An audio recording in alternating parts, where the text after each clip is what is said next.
Race drivers, this is Enzo with the Race Driver Coach Show. This time, talking about how you can improve your adaptability, which has got to be one of the main skills as a race driver. You've got to be able to adapt, and I don't just mean to weather conditions, even though that's important. This is more like car setup. If the car is not perfect, you still need to be competitive. Like Max Verstappen, you know that car, that Red Bull's up and down. Sometimes he's blasting on the radio saying the brakes are no good, the car's shocking, can't ride the bumps. However, he's normally on the front two rows. This is the skill I want you to learn. And you can learn this skill at home in your simulator, and that's what I want to share with you today. I'm going to run you through what I do with drivers. In my sessions, when I'm doing sim sessions, sometimes, depending on what they've got to work on, I'll throw a load of setups at them. Try this one. See how you deal with it. See how you get on with it. See how you can adjust your driving. So even though the car is not wanting to handle around the corners very well, you can still get it through that corner and do a lap time that's pretty similar to a good setup. Now we're talking. This is a skill. This is you thinking outside the box. This is you trying things with brake bias, with all the tools that you've got accessible to you. You know, some cars have the roll bar that's adjustable from the cockpit. Brilliant. Play with that.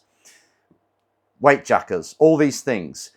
Big ones, the big tools are the pedals and the wheel. What you do with them at the right time to create the grip levels that you need. So if you've got an understeery car, how are you going to handle it?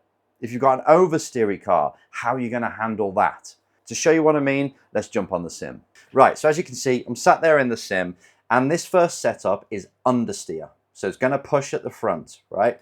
So if I just play the video, you can see we're at Alton Park in the Pro Mazda. And as you can see, as I go in, I've got quite a bit of lock on.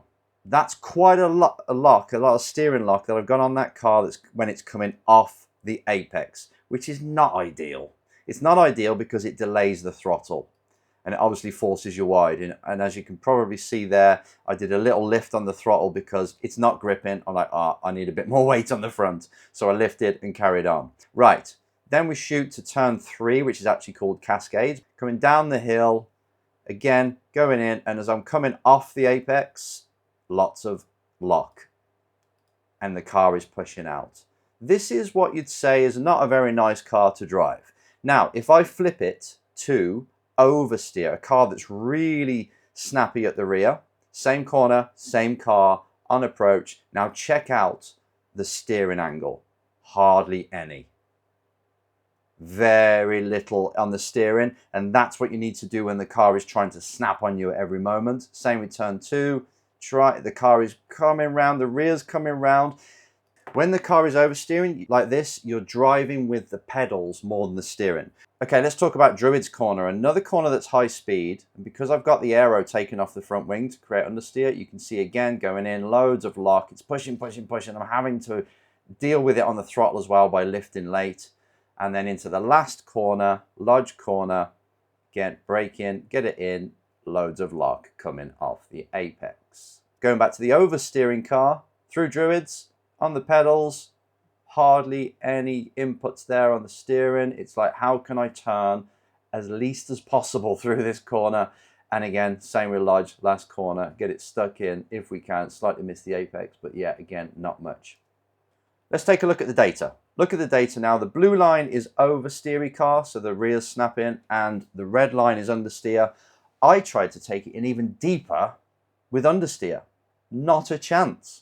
So you're braking, and I'm trying to keep the brake on to keep the nose down, but I can't get on the throttle. There's way more steering lock in as well, and it's just slow. So to correct that, I'd say, you know what, brake just a little bit earlier. Get the car into the apex, and then you'll be able to drive off. Go into turn 3, which was Cascades.